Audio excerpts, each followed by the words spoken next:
Good morning, everyone. It is Wednesday again. I've taken a little break, but I'm back with another edition of PR Patter. I'm Julie Livingston of Want Leverage Communications, and this is my weekly show where I chat with the phenomenal individuals in marketing and communications from across my network. Today, I'm really delighted to invite Patia Abdur Razak. She is Hi. the founder and president of Stylista Group, a social media and communications marketing agency. Patia is a digital strategist, and she began her corporate career at Boston.com. Many of you have probably gone to that site if you have visited the Boston area. It's got everything you could possibly want. Where she developed effective online marketing campaigns for major clients such as Dunkin' Donuts and Fleet Bank. Over the past decade, Patia and her team have developed and implemented digital marketing plans that have produced outstanding, measurable results. And we're going to talk about the ROI potential of social media, something I really like about it. Patia was one of the original speakers for Constant Contact's local authorized experts program, where she delivered best practice presentations on email marketing and social media. And she also has a similar role with Go with Google, where she is a speaker. Patia, I have to tell you that about a decade ago, I was working at a small PR agency. This is before I started Want Leverage. And we focused on the parenting and kids entertainment and product areas. And social media was really coming into the forefront. And I found that I was a dinosaur. I really didn't know all that much about it. And I had sort of a fear, like an embedded fear about trying something new. It felt like the Wild West. And I was just bumping along, it just wasn't going great. And I didn't need to be an expert, but I did need to have some familiarity with social media so that I could understand how to include it in communications plans for clients, right? And also to understand the role of influencers. So I actually got myself a social media mentor. Nice. I was involved with New York Women in Communications at the time. And I found a young woman who was on one of the committees that I was running, and she was phenomenal on social. And, we were a generation apart. And I said to her, would you mentor me in social media? And she said, I'm going to mentor you, meaning because I was more senior than her, et cetera. And I said, yes, I want you to mentor me. And in exchange, I'll, mentor you back. And we created this whole reverse mentoring thing around social media. And today, fast forward to today, I'm a LinkedIn expert. And so I have actually leveraged my public relations and communication skills to helping executives raise their visibility on LinkedIn specifically. So go figure, right? Who knew that I would ever be any kind of social media expert?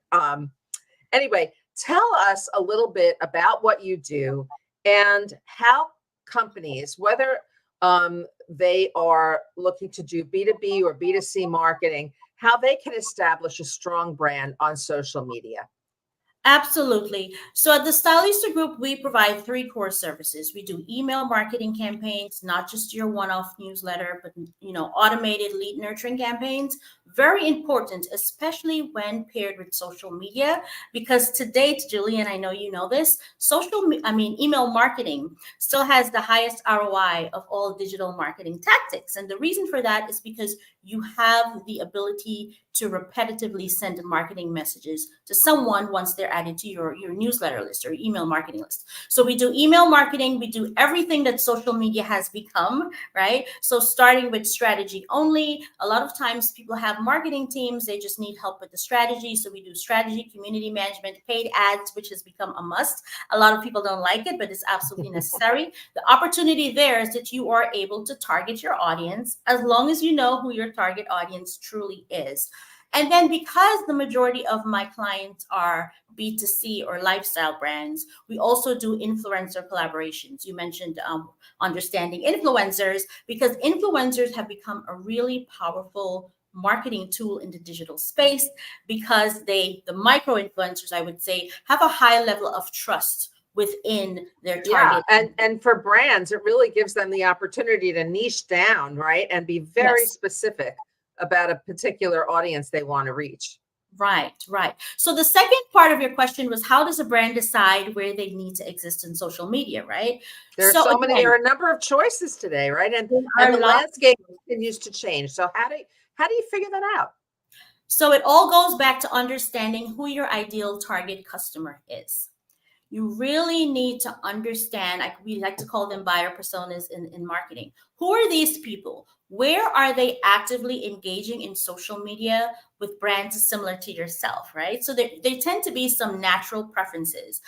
If you're B2B, like you and I have B2B organizations, LinkedIn tends to be where most of the people who we network in the social media sphere exist, where they're looking for experts and where you should be focusing your attention.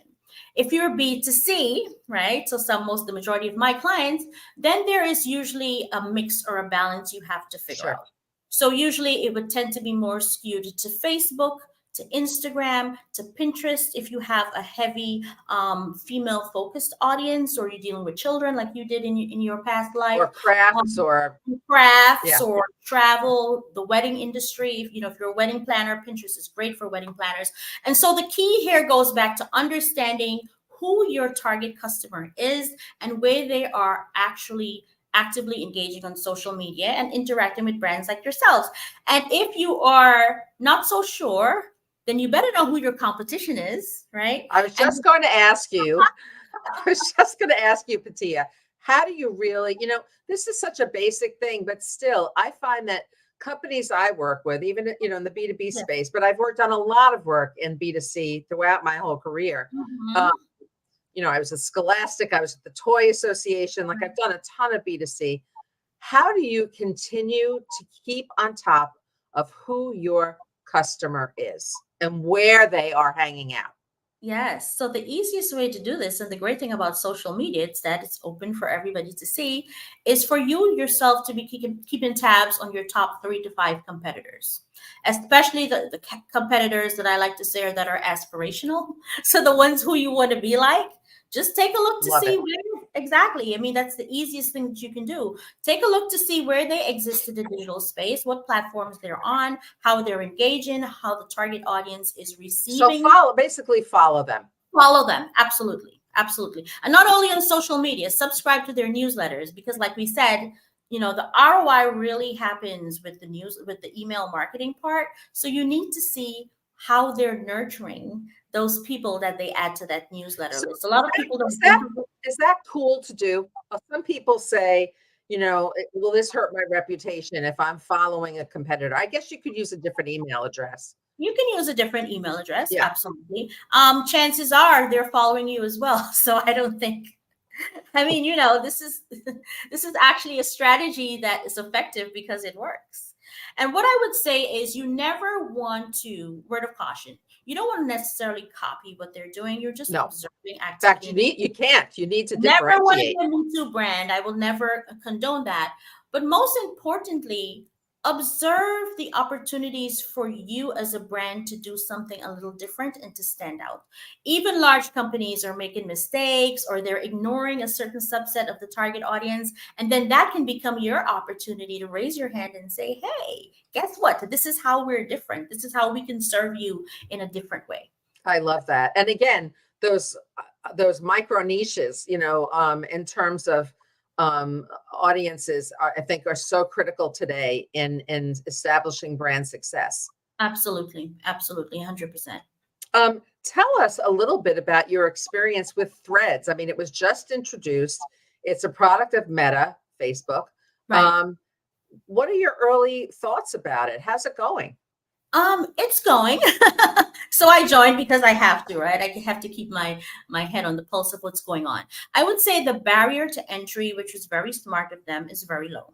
If you have an Instagram account, you click a button 2 seconds later, not only you're part of Threads, but your followers kind of like are notified that you were part of Threads, so they automatically follow you back and vice versa. So in terms of building a following, it is actually very easy to do so. what I'm looking for and hoping that we will figure out sooner rather than later is where those conversion opportunities exist. Because if you're just going to be posting content for the sake of posting content, at this point in time, it's kind of late in the game and people already know how to work on conversion on the other platforms. So just, just sharing content just for the sake of it really doesn't make sense if you're a business. And so I'm guessing, because this is a product of Meta, that sometime very soon they'll probably start to roll out the opportunities for ads and email capture. Okay, so that's not available yet. That is not available just yet. Got it. No. Okay. Yes, it's just about building community right now. Okay. So what are some of the best practices and engagement techniques that brands can use on social that perhaps they haven't thought about? Yes. So, the starting point for that as well is to really identify what your goals are, right? Why are you there to begin with? Is it only to build brand awareness? Are you there to actually sell? If you're a B2C brand, you can actually monetize your social media presences. Do you want to be seen as an influencer yourself? Right? I would say that brand awareness comes first. You have to build your tribe, your community, right? So making sure that you are sharing content, there's a content sharing sort of ratio, 80-20. So 80% of the time you're sharing useful information, edutainment, right? So people want to be educated, but in interesting ways. Video all the way on all platforms. Video is really getting a lot of video.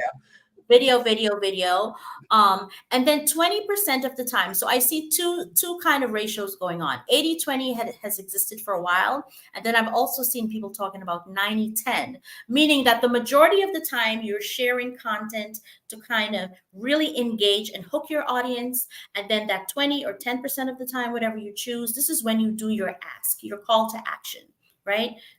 Attend my call to action. I find that very often this is a forgotten element, yet it's so pivotal in on every social media platform. Exactly, right? Why are you there? This is how you measure how effective your presence is, right? So whether it is download this white paper, whether it is sign up for a consultation, whether it is attend this lovely discussion we're having right now, use this promo code. Use this promo code. Absolutely. But the thing is, you can't sell first, right? People will always, I think we're still human, want to engage and do people that they know, like, and trust. And so you definitely have to build that first. And then once they know, like, and trust you, when you do that ask, they're more likely to actually. So a call to action then, and I do this for my clients in my, LinkedIn ghostwriting work, always end every post with a question. Yes. So with a discussion prompt, because that's really, we really want to build a following and we want to deepen that engagement. We want people to start thinking about the content in a different way so that they'll be prompted to post a comment or share it or like it, right? Exactly. Send you a DM. That happens a lot, right? Oh, by the way, I love that post. Can we have a deeper conversation? Like, you have to benchmark. It takes a lot of energy, right, to create this content and post. And so if you're not getting, it has to be a two-way conversation. If you're not getting that response back, then you really have to evaluate what you're doing and figure out how to do so. Yeah, I mean, for some of my clients, I'm finding now, and this has happened over time, like exactly as you said, and I work exclusively on LinkedIn, but we've been building the trust between an executive and our followers. We've doubled the number of followers in a year, which is amazing. And now people who are following her within her organization, but all different places within the organization, they are now starting to talk to each other. Right. And that is so cool. I mean, we're seeing conversations happen, sharing of photographs, sharing ideas. That is really good. And so now that person has become a center of influence, right? Where people gather and have conversations. And that's exactly the point of, existing in the social media space. And the opportunity there is that you're no longer limited by borders, right? We have international conversations going on all of the time, which is really cool. It's kind of an amazing thing. I first thought it was just magic, but it's not magic. It's really, following, really identifying and building out a strategy, and then making sure that your content aligns with that strategy, and then monitoring it, right? Because some content just falls flat. Sometimes you don't know exactly why, but I have found that by tracking the content, and I'd love you to talk about that a little, Patia. How do you track the content to see what floats and what doesn't, what sinks? Yeah, so all of the platforms at this point come with built-in analytics that actually tell you, first they'll tell you the reach, right? So how many people have seen this, and then they will give you engagement benchmarks, right? So how many people shared, how many people responded, if they're videos, how many people viewed them. So if you're constantly sharing content and you're not seeing engagement or shares or that sort of thing, then you know that for some reason the Something's content, up. Something's not working. Exactly. Again, So this it's is not all exciting. It's not compelling. It's not speaking to the things that person's audience are considering or thinking about, or that's exactly. keeping them up at night, right? Exactly. And I feel like a lot of people do not take time to look at those analytics. Right. Right? Look, we're all so busy. Everybody's juggling a million things, but gosh, I have learned, and I'm so not an analytics person. Like, I'm terrible Mhm. with numbers, but the fact is that I have gleaned phenomenally valuable information by tracking content trends. Yes. And I know now from my clients what topics are going to fly. And so that I repeat them every couple of weeks or every couple of months. Absolutely. And I still see that they're getting that kind of response. Absolutely. So you can't exist in your own little tunnel, right? You have to be aware of what's going on around you and always trying to stay on trend. And it can be very difficult because there's a lot going on. But if you really want to get ROI on your activity in the digital space, you just have to, you don't really have a choice. So we have a question from Anise Raymond. I hope I pronounced your name right, Anise. How do you increase your followers on LinkedIn? Okay, so there are different things you can do. A strategy that I have used is joining groups, right? That are, like social media groups, marketing groups, and engaging in conversations that are happening in those groups. Once people see you engaging, especially if you're adding value, so this is not about selling your services at all. This is just about having conversations and adding value. People usually then start following you and they would say, hey, I saw your comment in the marketing and advertising group. Can we connect? Can we have further conversations?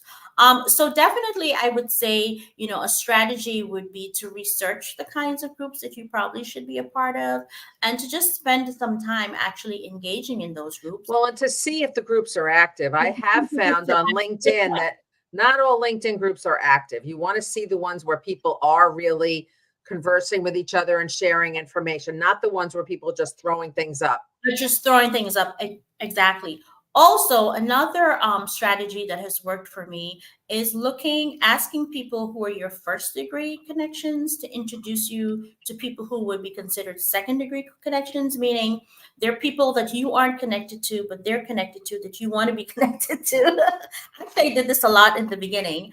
And so, people tend to respond to warm introductions a lot more than somebody that's just trying to connect with them that they don't know. And in the beginning, I did a lot of that. Like, I see this, we have this person in common. I would love to be introduced to them so we can share best practices or possibly work together. And that strategy also still works. And again, yeah, I find that too. I find that too all the time. And building followers for my clients, I find that I usually go to employees within the same organization if I'm working with a big company, a person with a big company. And they're usually more apt. Second connections within that organization are more trusting. They're more apt to connect, but also go to the second degree connections and say, we share a mutual contact. I'd love to explore synergies. And I find that, and I do think though that it seems to be helpful with invitations, specifically on LinkedIn, when you add a note. In other words, when you don't just send connect, but you add a little note. Exactly. Absolutely. And then lately, the LinkedIn audio events, I've been attending some of them. Yeah. How is that going? I'm excited to see that more people are using them. I've And listened to a number and I find it so convenient. Like you could just listen at any you can time. just listen, you can multitask. And also, if you raise your hand and engage, that's also another opportunity for you to build your community on LinkedIn. Because if someone likes whatever you had to say during the discussion, chances are that they'll ping you either during the discussion or right after. Yeah, I mean, also, I find that if I'm following somebody on LinkedIn who I think is a really interesting thought leader, and then I start to comment on their posts in Mhm. depth, not just like great posts, but really Exactly. something that's more Yes. substantive, they will sometimes follow me back. Yes. Yes. Absolutely. Absolutely. So Anise has a follow-up question. Um, he's been listening. He says that these are the things I've been doing in my Facebook groups by sharing my valued content and getting good responses. So I have to implement on LinkedIn too. Okay, good. So Absolutely. I hope we gave you some good tips for that. And the point is experiment with all these things Absolutely. and Absolutely. spend a little time every day. Like, people get overwhelmed about building their following. If you could spend 5 or 10 minutes a day, like a bite-sized amount of time, but to build your following, reaching out to second connections or following thought leaders that you want to start having conversations with, maybe they are potential clients for you if you're in the B2B space. Just 5 to 10 minutes. Start with that and see where it goes. And also, I think people get carried away with building a huge following. It's definitely quality over quantity, you know, quality over quantity. You can have 1 million followers agree. and none of these people engage with you, and you can have 10,000, but they're like really your people. So, the numbers look good, right? If you have lots of followers, Exactly. but the engagement Right. Think beyond the numbers. is what really matters. Yeah. Absolutely.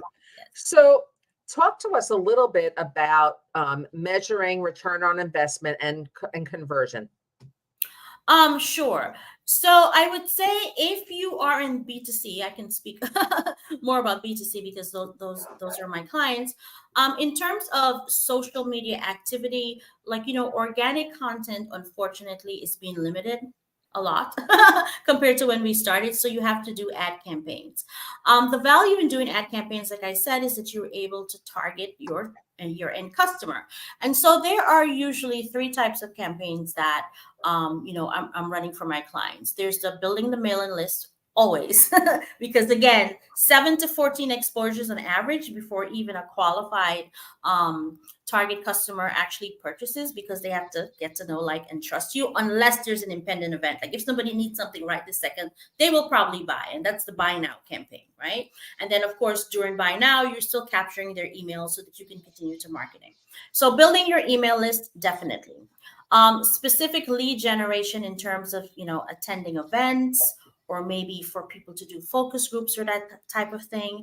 Those are really effective on Facebook, particularly if you are using the Facebook lead form, they call it, because what Facebook does is that it auto-populates information from the person's profile. So they really don't have to actually do anything for you to gather their information. Oh, I like that. That is a great one. That is a good one. And here's a tip for anybody that's running lead gen campaigns and hoping to capture information. And you should definitely A/B test it. Don't take my word for it.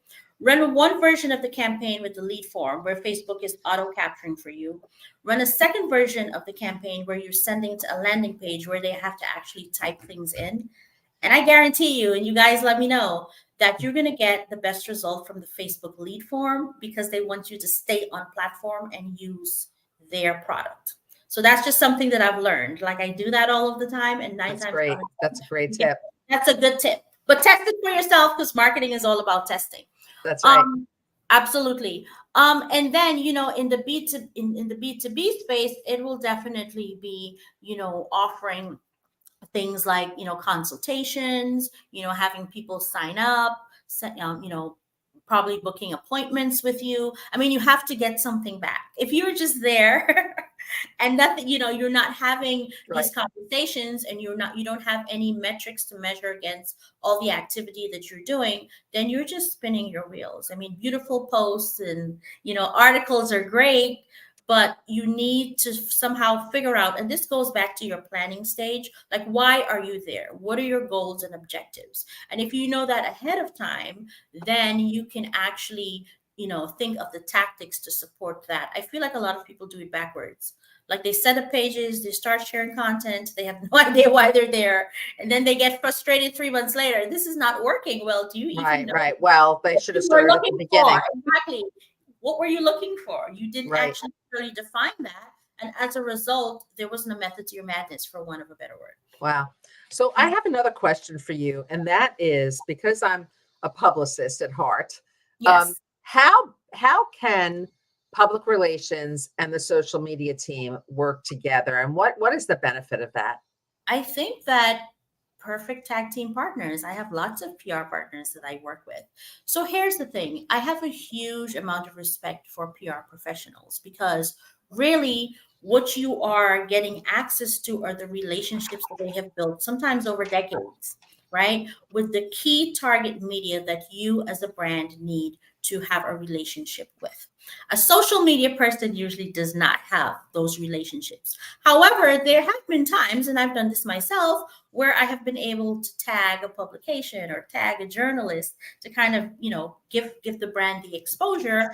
And sometimes if you're lucky and you're on trend and it's something that's really happening, you may get a response, but that could never replace a seasoned PR person pitching your brand and positioning you and having that relationship with the media. So what I actually see social media as supportive to PR, because when the PR professional gets you that op-ed or whatever they do for you, you can then use social media to magnify the message and say, hey, guess what, we were just featured in the New York Times. You then tag the journalist. That's continuing the relationship that has already been built and nurtured by the PR person.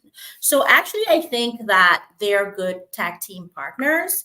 And the propensity is to say that social media can replace PR, and I don't think that it's true. They definitely intersect, right? So it should be a collaborative relationship. I have a question about that.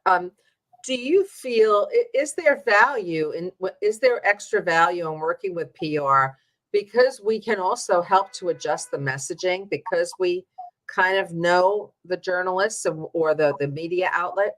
Absolutely. Absolutely. I definitely think so. I mean, so many times, the thing with social media is that, it's quick. It's, somebody may read something and forget about it. If someone is pitching a journalist and they're building that relationship, right? There's that opportunity to really get deep and help them to understand the brand, help them to understand the message, help them to understand the mission. And sometimes I feel like that part of it is lost in social media because there's so much going on. Patia, this has been such a great conversation. I've learned, so I've taken a million notes here. So thank you so much for joining me. This has been delightful and so informative. You've just opened my eyes to a lot of things that perhaps I've been glossing over. And that's the thing with social too, right? It's always good to kind of stop after a campaign and kind of look back and what happened that was positive, what was a little soft, what could be better. Right. If you're not measuring, you're not marketing in general. That goes for digital and traditional. That has not changed. Absolutely. So how can people get in touch with you, Patia? Yes. So my email address is patia@thestylistagroup.com. I'm on LinkedIn, Patia A. Abdurrazak. I think I'm the only one. It's a very unusual name. My website is thestylistagroup.com. And if you are going to connect with me on LinkedIn, please just send that little note. Because lately there've been a lot of salesy types of connections that I'm not in love with. Do not do that as a best practice. Build relationships first. So just say, hey, Patia, I listened to you on PR Patter and I'd love to connect. And you will be in. That's great. Well, I hope you'll join me again. Thank you so much again, Patia.